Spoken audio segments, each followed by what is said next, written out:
ॐ वसुदेवसुतं देवं कंसचाणूरमर्दनं देवकी परमानन्दं कृष्णं वन्दे जगद्गुरुम्.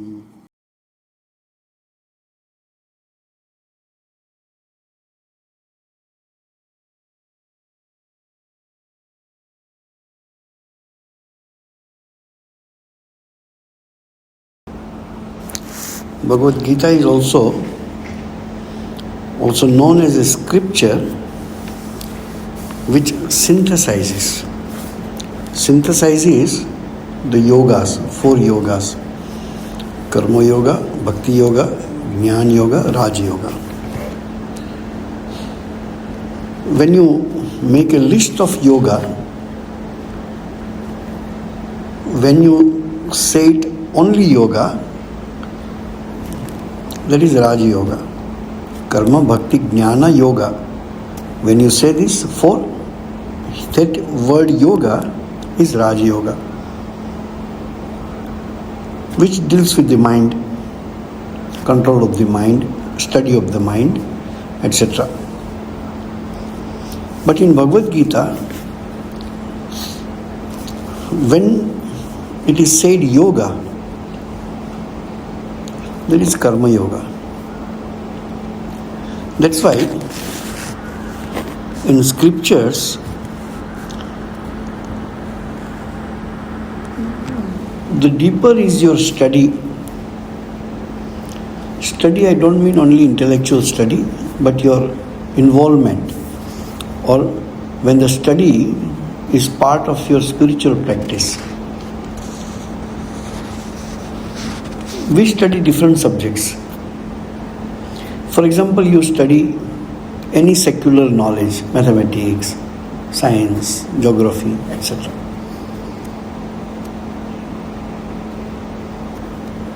You gather some techniques, you understand, remember some details. That is the study. If you want to study the geography, so you know about different places, different lands. Mathematics is a game of numbers, principles, theorems, but to do with numbers. There, even if you study any of the secular sciences, it doesn't ask credential of yourself, that you are a truthful person, you are a kind person, you have a good character. They don't ask that. That means it is an objective science. Anybody can study it. If you have a mental fitness, eligibility, you study it. It doesn't ask for character certificate. It doesn't need to know what you actually are. For example, to study any subject, is it important that you must be a man to study, you must be a woman to study? No. Any secular science, any spiritual science, gender is not important. But gender could be important if it is something to do with physical abilities.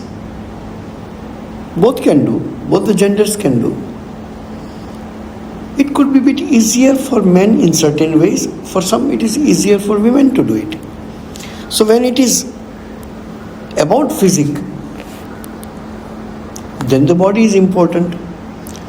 When it is about mind, intellect, sometimes intellect is not required, sometimes the ability to remember, memory is required. So different subject when you study, a different aspect of yourself is important. When they recruit soldiers in the army, immediately there are some criteria. If you don't fulfill, don't come. Minimum height, say 5'3". You say I am 5'2". No.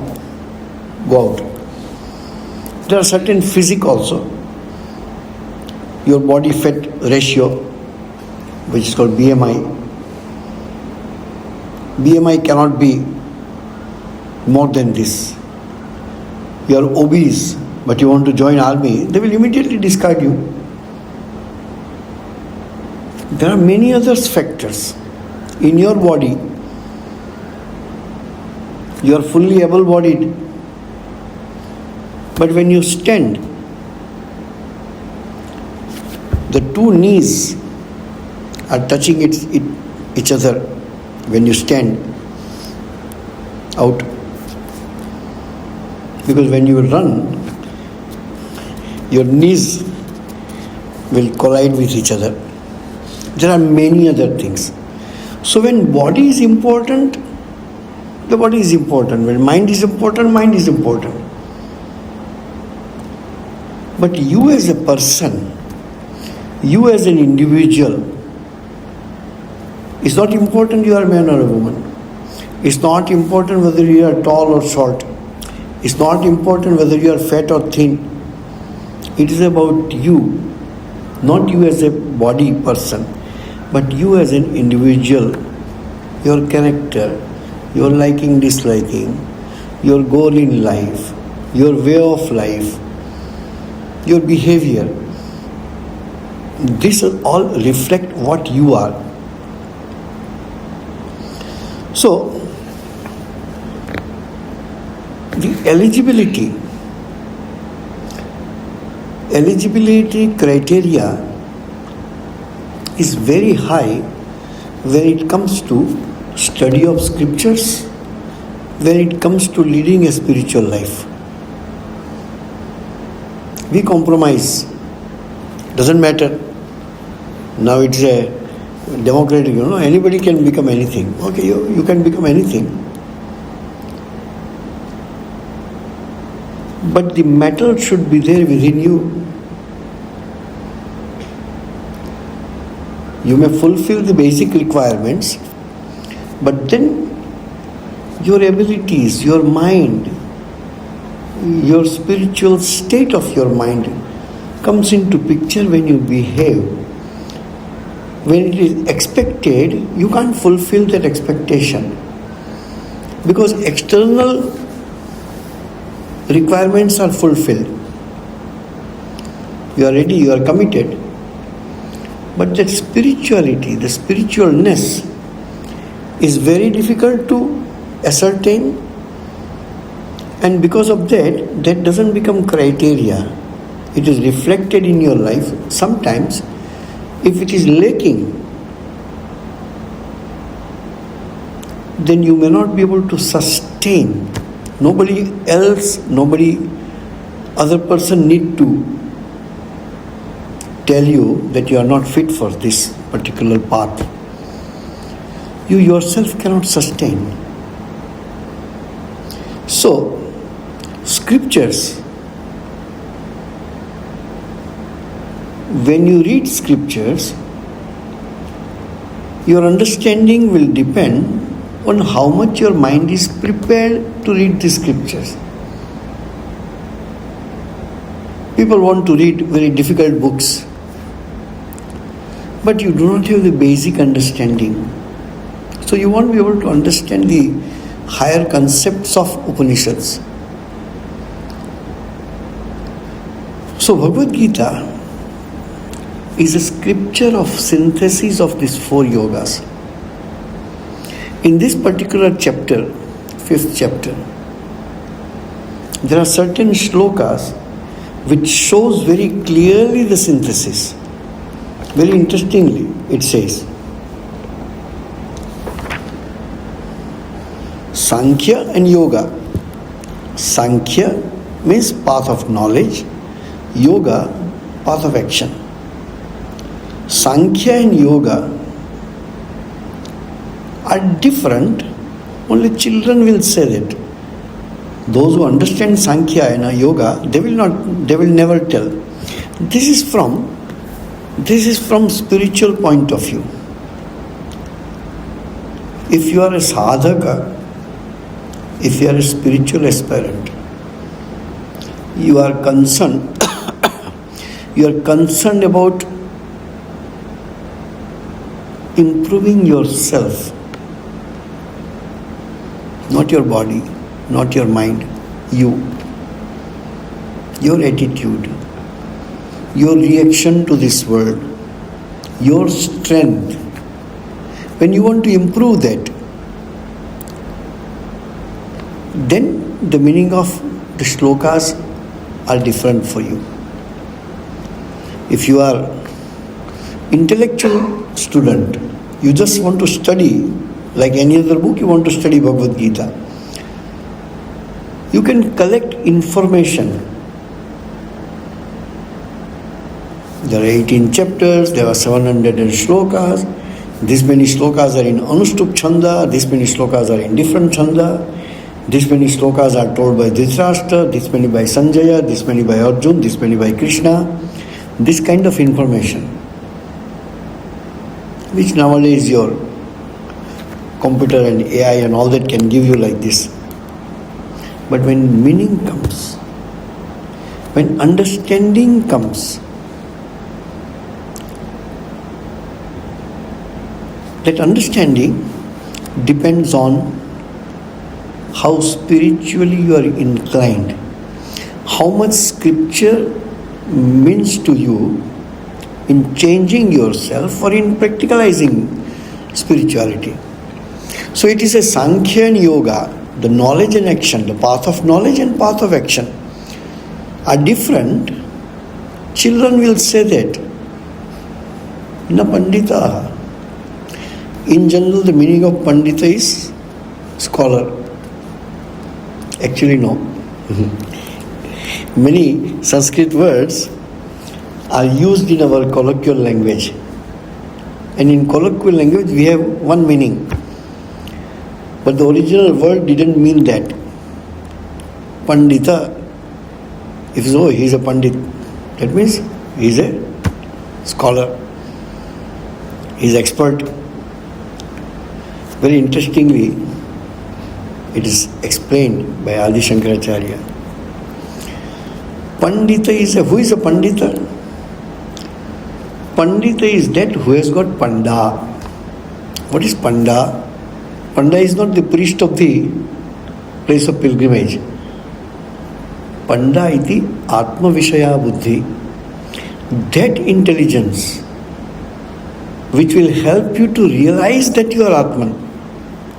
That Buddhi, that intellect is called Panda. One who has that intellect is Pandit. General meaning what we took? A scholar.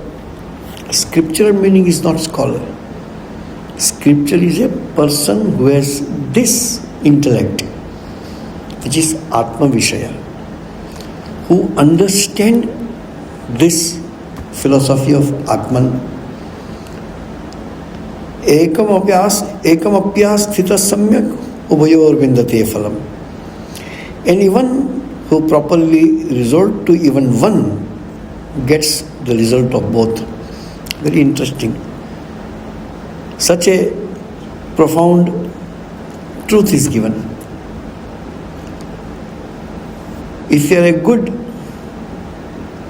in yoga of knowledge, and if you achieve that knowledge, you get the same result which the other person gets by doing action. For ages, as I was telling the other day, for ages these shlokas were interpreted in one way. Only after advent of Ramakrishna Vivekananda this has changed. The meaning of few of the shlokas. Shloka is the same. Meaning also people knew.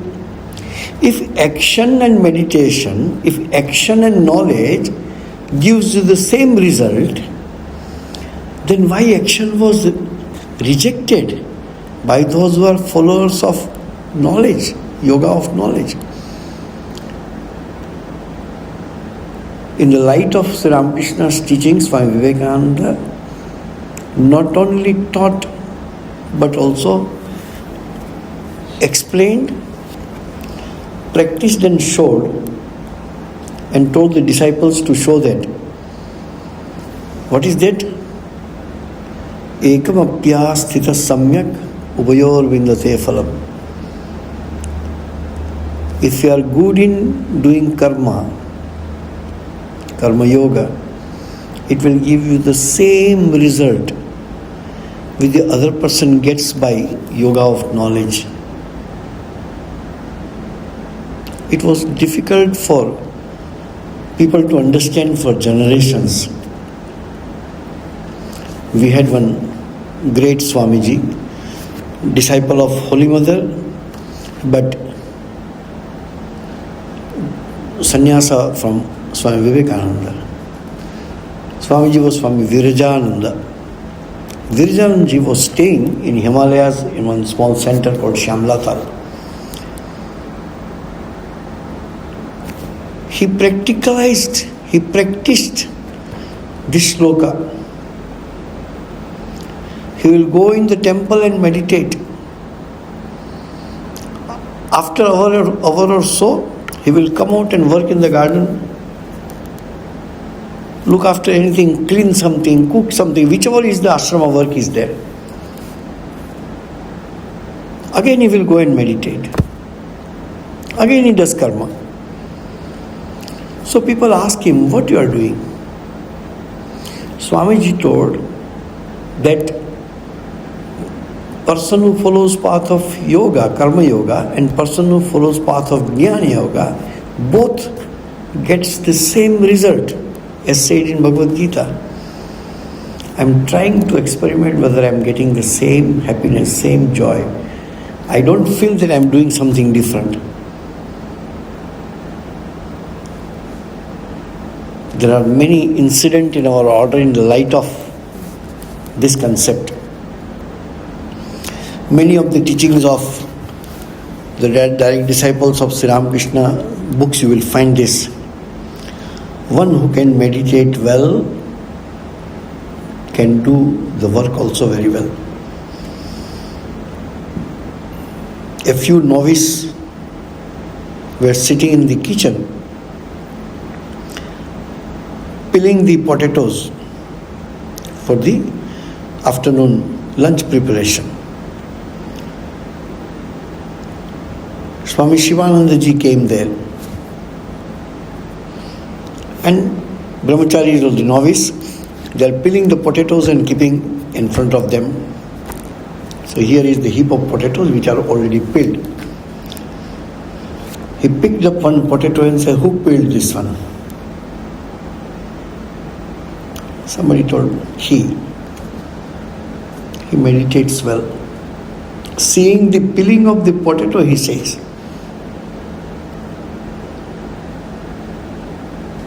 he took another potato and told, you are supposed to peel the potatoes. While peeling the potatoes, why 2-3 mm thick? Even the potato pulp also is going with that. No. You are anyhow doing this work. It is the same mind who meditates. It is the same mind who helps you to do work also.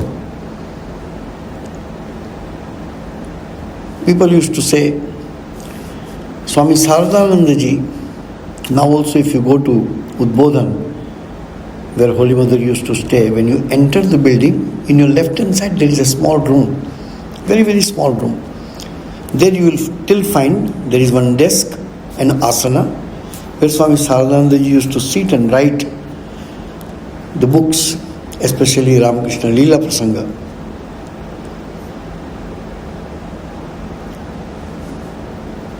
Onlookers have told, with so much devotion he used to serve Holy Mother. With so much devotion he used to write books. But with the same attention, with the same devotion and commitment, every day he used to clean the desk also. Cleaning the desk is not a lower kind of job than writing the books. That's why it is said, whatever work you do, Now this concept is given in many different ways. It is not the work which you are doing. It is with the attitude which you do the work.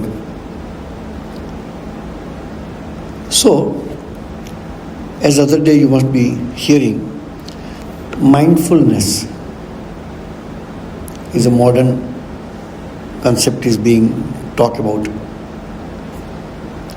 Whatever work you do, mindfulness. A young boy comes to the master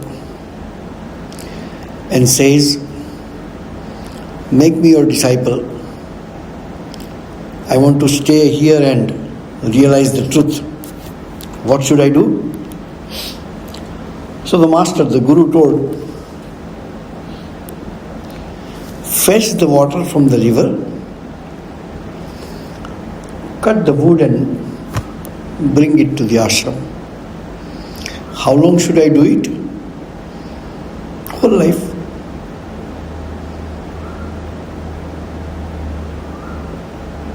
Will there be any different work when I progress? No. What will be the difference? On my first day, I fetched the water from the river and I collected wood from the forest. Even on the day of realizing truth, you will be doing the same job. Only you will be different. Your attitude will be different. Your mindfulness will be different. So, here Krishna says, the result of Karma Yoga and result of Jnana Yoga is the same. Jnana and Yoga are complementary to each other. They are not contradictory to each other. Because karma is done by your mind. Meditation or Jnana also is done by your mind. You have the same mind. With this mind you are doing meditation, this same mind you are doing cooking also. With the same mind you look after your family also. It is the same mind. How you can be good in something and not good in other thing? How you could like one thing and do not like the other thing? How you do one thing perfectly and do other thing anyhow? What mind is there which does this with happiness and this without happiness? That mind is the same. It's the one mind. Minds are not two. Mind is only one. So spiritual practice is a continuous process. The moment you wake up till you go to sleep. Not till you go to sleep means you go to the bed. No. Go to sleep. When you enter into sleep. The first moment when you wake up and the last moment when you go to sleep. Whatever you deal with is with the same mind. There cannot be two minds. So that is the idea here, that whatever you take up, you like karma, you like jnana, you like bhakti, you have to improve after doing this sadhana. Doing work is a sadhana. Sweeping floor is a sadhana. Tying a garland for Sri Ramakrishna is a sadhana. Looking after children is a sadhana. Giving food to poor people is a sadhana. Meditation is a sadhana. Singing bhajans is a sadhana. Doing puja is a sadhana. All we do with the same mind. There is no separate minds for this. It's like you have a TV in your home. But you say, no, we have a small TV elsewhere. We see only Ramayana, etc. in that TV. We don't spoil that TV by seeing anything else. No. TV is the same. In the same TV you see whatever you want to see. In the same way, so he says, same meaning, little different way. Yat sankhye prapyate sthanam tad yogeirapi gamyate. Same thing what I was telling just now. The state, that which is reached by the Sankhyas, means those who follow the path of knowledge, that is reached by the yogis as well. Who is yogis? One who do the karma yoga without attachment. Ekam sankyam cha yogam cha ya pashyati sapashyati. He sees, who sees Sankhya and yoga as one. That's why this is a yoga of synthesis of yoga, the scripture of synthesis of yoga.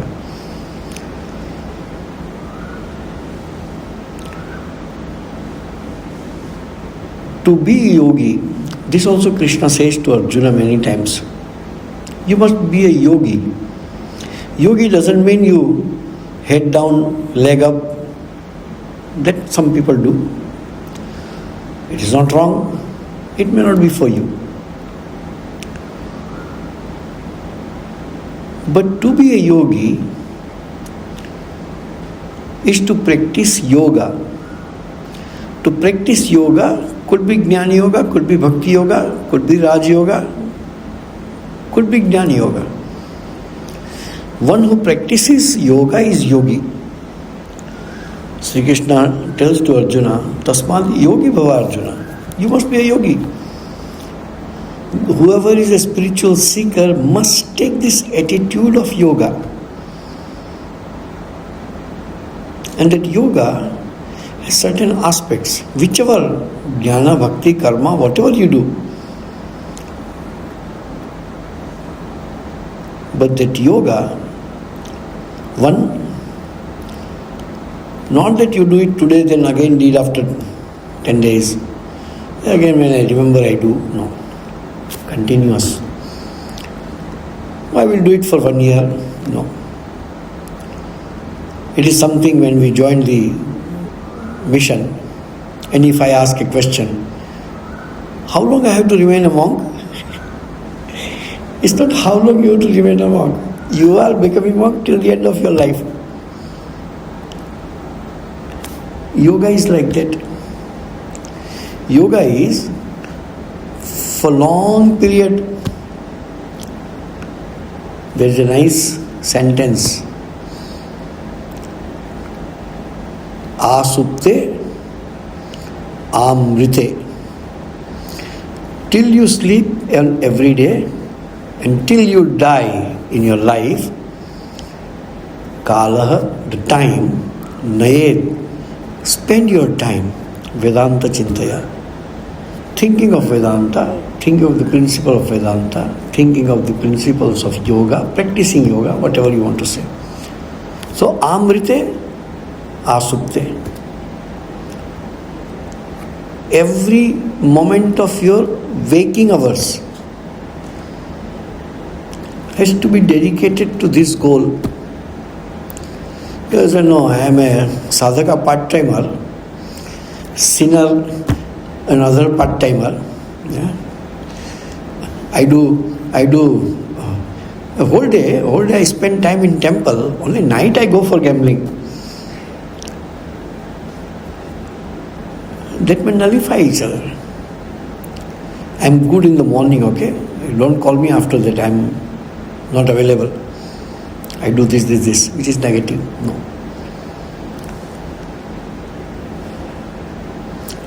Yesterday somebody was asking me. I went home and so routine was disturbed.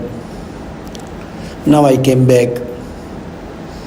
So I'm not able to concentrate because that habit has gone last few days. I couldn't meditate and do japa. That is the nature of mind. Laziness, or technical word is called pramada, alasya, laziness, inertia. Whatever spiritual practice we do, we need to have some force from within. Bad things what you want to do, or that is parallel to your instinct, you don't need to put any trouble, you don't need to put any effort. Effortlessly you will do it, because it is part of your instinct. Oh, I take so much trouble to eat. No, as soon as you are hungry, you eat. But if you want to progress, you have to put effort. And that putting effort is what you will be or what you are. What is easy for you? Even if you have not done that in your life. But if it is parallel to your instinct, there are chances that you will fall for it at any time. Because your mind, your senses, your body is ever ready for that. Because that is part of your instinct. That which is not part of your instinct is spiritual. You need to put effort to realize that I am divine. You are already divine, but it is covered. And you are identified with the cover, not with the real.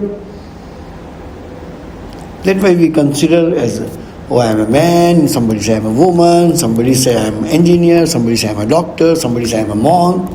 All these identities are one side. All identities are at one side. You, without any identity, has to improve. That you, who is interested in something, good or bad,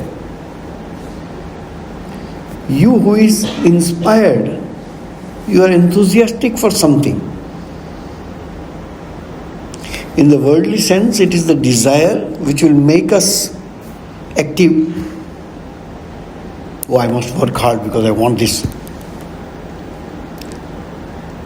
Spiritual things are not tangible. So people can't imagine the effect of it when you will receive it or you will achieve it. So there is no enthusiasm in doing that. Unless you start your spiritual practice, one with this hope, another with Shraddha, that no, Sri Ramakrishna says that, I don't experience, I don't understand, that doesn't mean that is wrong. He says it is true. Guru Vedanta Vakyesu Shraddha. Having faith in the words of your Guru and words of the scriptures. That is holding on to that. We keep on doing that. You experience anything or no, doesn't matter. Holding on to that. So, that which is according to your instinct, you do it naturally. You don't need to put any effort because we are born with that. But we are born with the extrovertness. Bahirmukhi. To be antarmukhi, to be introspective, you need to work little for that. So he says, whichever place, whichever result comes with the path of Karma Yoga, same result you will get in the path of Jnana Yoga. Many times we say apparently Jnana, Bhakti, Karma are so different. So different. But result is the same. Bhakti also is the same. Somebody came to Sri Ramakrishna. Sri Ramakrishna asked him, what do you like more, Jnana or Bhakti? The person says, I like Bhakti. Why? It is easier. Easier than Jnana. No need to read big scriptures and intellectual discussion, this and that. I do bhakti. So the devotee says, I like bhakti because it is easier. Sri Ramakrishna nicely told and said, yes, bhakti is easier, but not as easy as you think. It is easy to go to temple, as it is easy to go for a Vedanta class. You can go to the class, but you don't understand. In the same way, you go to the temple, but you don't understand. Because every path has some qualifications, credentials, eligibility criteria. You must have to have that until the mind is purified. What purification? Purification because of these ideas that whichever path I follow, whether it is bhakti, jnana, yoga, whichever, definitely it is not the way of the world. It's a spiritual path. So, spiritualizing your life in emotional way is called bhakti. Spiritualizing your life in an intellectual way is jnana. Spiritualizing your life with an active. Oh, earlier I used to do this one. Now I work hard to do this. Change. Same hard work, profession changed.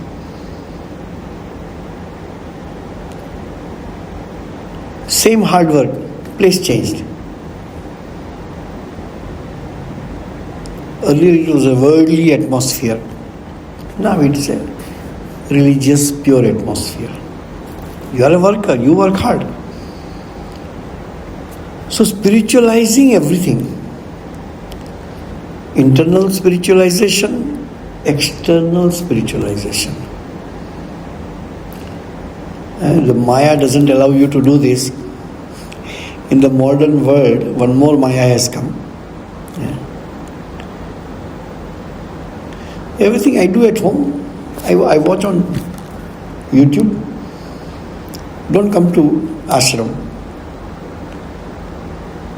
I don't say it is completely useless. You may get informative point of view. You do not get what you get in the place when you come.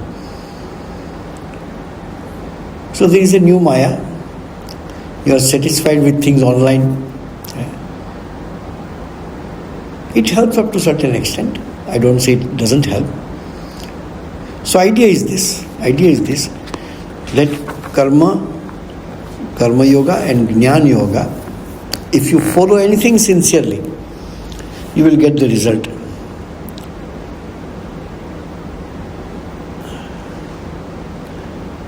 But in both the cases, whether it is karma, whether it is jnana, whether it is yoga, whether it is bhakti, renouncing something which is of lower nature have to be there. How you can hold on to the same? Even if you stay with these people, stay with the same group of people, if you become spiritual, your attitude changes. Your way of looking at the things changes. You can't hold on to the same with a lower nature or lower ideas or attitude of life. That has to change. So he says, how to change? What is there to renounce in that? So he says, even if you want to renounce doesn't mean becoming a monk or something, no. Renouncing your own lower attitudes, selfish attitudes, attitude full of desires. If you want to renounce it, you can't renounce this lower nature without working hard, without karma yoga. Swami Vivekananda, when started this Ramakrishna Mission or Ramakrishna order for the monks, he said, you may be a bhakti yogi or jnana yogi. Karma is must. Karma is compulsory. All of you must do karma. All of you must serve people. All of you must look after and do karma. Without that you cannot. So without karma, at least in initial stage, till you achieve the purity of mind, Chitta Shuddhi, till you attain this Chitta Shuddhi, you need to continue doing karma. That's why in our order, people till they die, they keep on doing karma.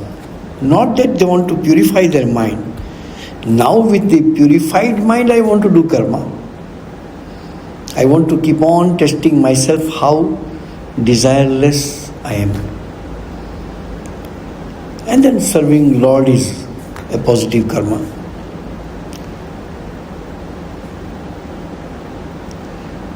And then beautifully told, Yoga Yukto Munir Brahma Nachirena Tigachati.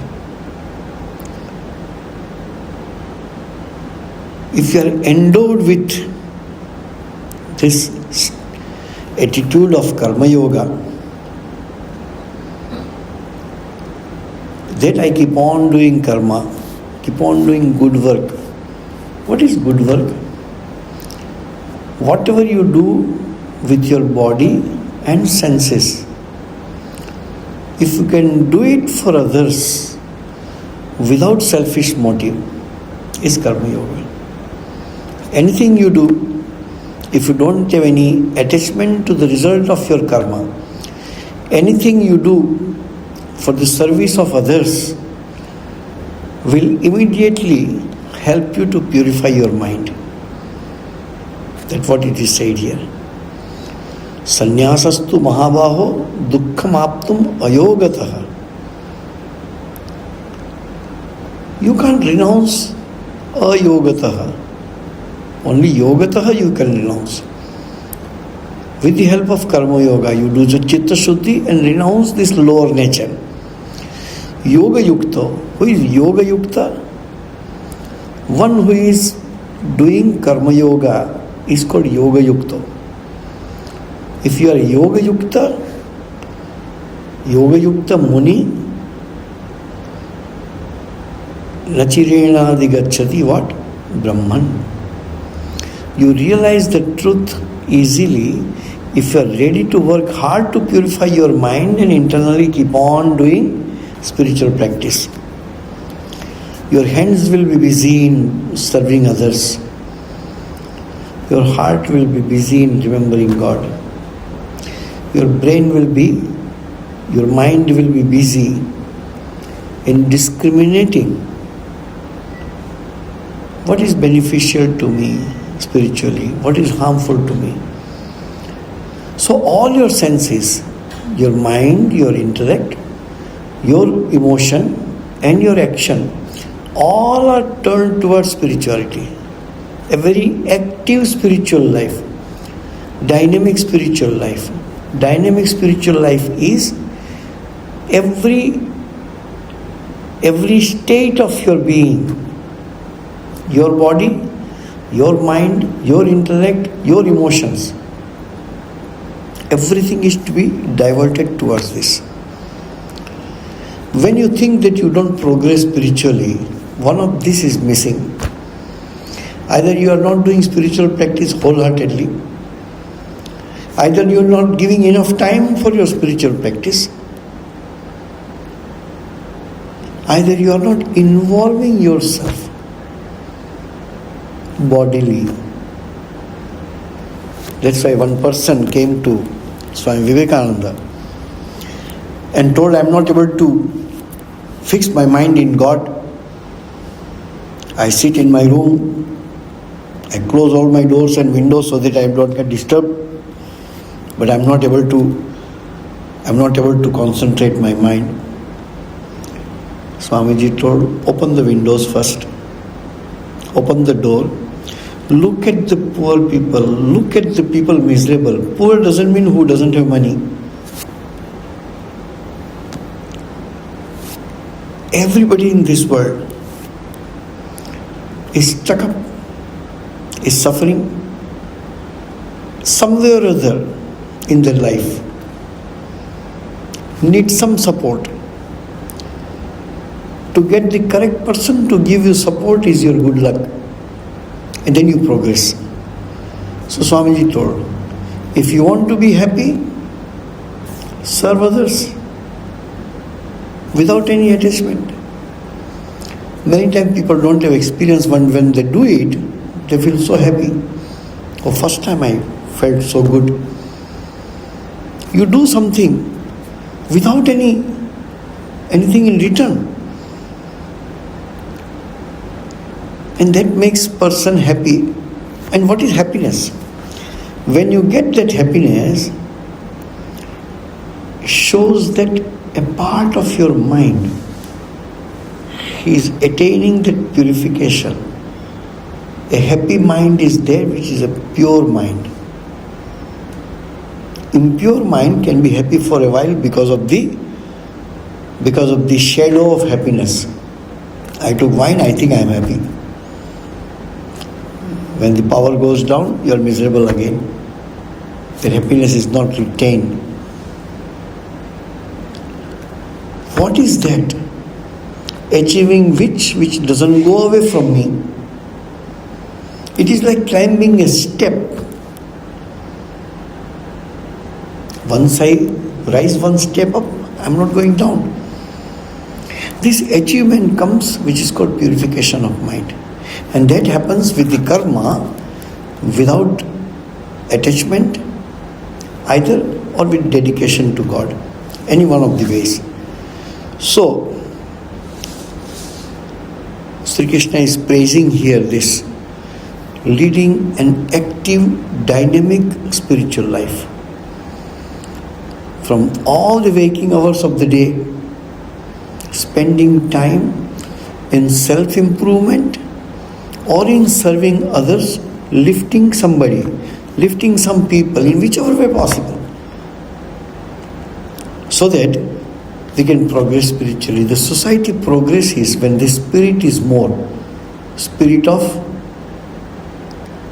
serving, not spirit of controlling others. Spirit of controlling others doesn't work on the long run. Spirit of service works. Many people at the end of their career accepts this, thinks I am very powerful. At the end says no. In serving other is the happiness. It's not in coveting, it's not in controlling and ruling people, no. It is in service. So we shall take up other slokas later. Om Shanti Shanti Shanti Hari Om Tat Sat Sri Ramakrishna Arpanamastu.